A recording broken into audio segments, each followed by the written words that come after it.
धन धन सतगुरु तेरा ही आसरा, हाजिर नाजिर जिंदा राम तेरा ही आसरा। साखी मस्ताना जी, लकड़ी का ना बिकना। गांव डाबड़ा जिला हिसार में शहंशाह मस्ताना जी ने डेरा बनवाया था। अपनी मौज से वह डेरा गिरवाकर गांव गंगुआ में डेरा बनाना शुरू किया। शहंशाह जी ने प्रेमी गोविंद राम और अन्य प्रेमियों से कहा, चलो आपको डेरा डाबड़ा दिखाकर लाएं। जीप में सवार होकर गांव डाबड़ा पहुंचे तो देखा कि दो ढेर सूखी लकड़ियों के पड़े हैं।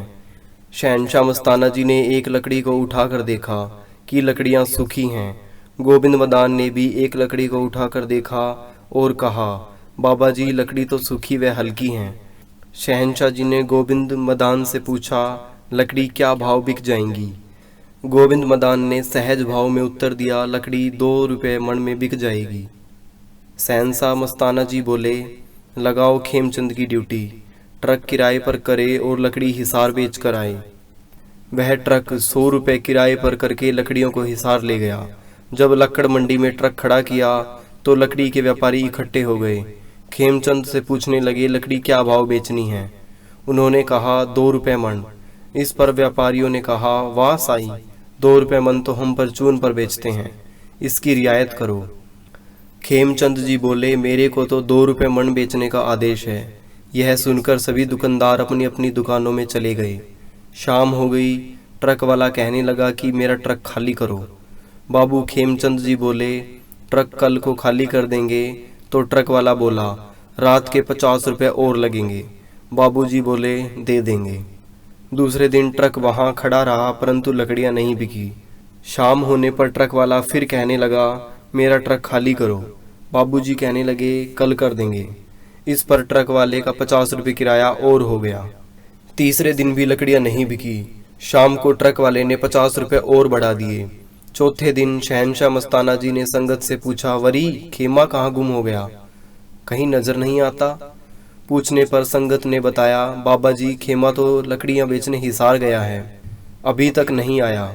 इस पर शहंशाह मस्ताना जी ने संगत को फरमाया, उससे लकड़ियां नहीं बिकेंगी, हम चलते हैं, जीप बाहर निकालो। शहंशाह मस्ताना जी, गोविंद मदान व कुछ प्रेमी जीप में सवार होकर हिसार पहुंच गए। उन्होंने देखा कि बाबू खेमचंद सामने खड़े हैं। शहंशाह मस्ताना जी ने आवाज लगाई, खेमा लकड़ी क्यों नहीं बिकी? तो बाबूजी ने कहा, 2 रुपये मन इनको कोई लेता नहीं। शहंशाह जी ने कहा, बुला सभी दुकानदारों को। जब सभी दुकानदार इकट्ठे हो गए तो शहंशाह जी पूछने लगे, भाई तुम इससे लकड़ी क्यों नहीं लेते?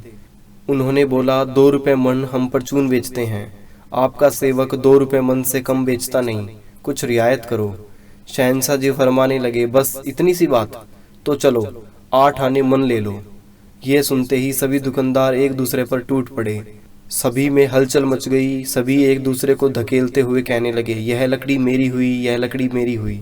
दुकानदारों का एक दूसरे से तनाव बढ़ गया, गाली गलौज हाथापाई हो गई। जब शहंशाह मस्ताना जी ने देखा कि वह एक दूसरे को मरने मारने को तैयार हैं तो फरमाने लगे, भाई इनको छुड़ाओ, हम फैसला करते हैं। सभी को लाइन लगाने को कहा गया।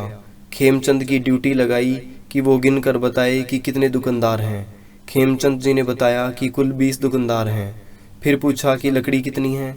खेमचंद जी ने कहा कि कुल लकड़ी 200 मन है। फिर शाह मस्ताना जी ने कहा कि इन सब को 10-10 मन लकड़ियां दे दो। इस पर सभी दुकानदार रजामंद हो गए और लकड़ियां तुलने लगी। शहंशाह मस्ताना जी लकड़ी बेचकर संगत के साथ वापस गंगवा डेरे चल पड़े। जब जीप स्टार्ट हुई तो खेमचंद जी ने सोचा कि लकड़ी तो केवल 100 रुपये की है और ट्रक का किराया 300 रुपये बन गया है। तो उसने गोविंद मदान जी को आवाज लगाई, गोविंद मेरी बात जरा सुन कर जाना। जब गोविंद मदान खेमचंद के पास आया तो खेमचंद जी ने सारी बात बताई। गोविंद मदान जी ने उसे 200 रुपये और दिए और वापस जीप में बैठ गए। शहंशाह मस्ताना जी ने गोविंद मदान से पूछा, वरी अब क्या बला पड़ी? तो गोविंद मदान ने कहा कि जी लकड़ी तो केवल 100 रुपये की बिकी है, मगर ट्रक का किराया 300 रुपये बन गया। मैं खेमचंद को 200 रुपये और देकर आया हूँ, इसलिए उसने मेरे को आवाज़ मारी थी। यह सुनकर शहंशाह मस्ताना जी ने फरमाया, खड्ड में पड़े 100 रुपये, हमारा खेमा घर आया। धन धन सतगुरु तेरा ही आसरा, हाजिर नाजिर जिंदा राम तेरा ही आसरा।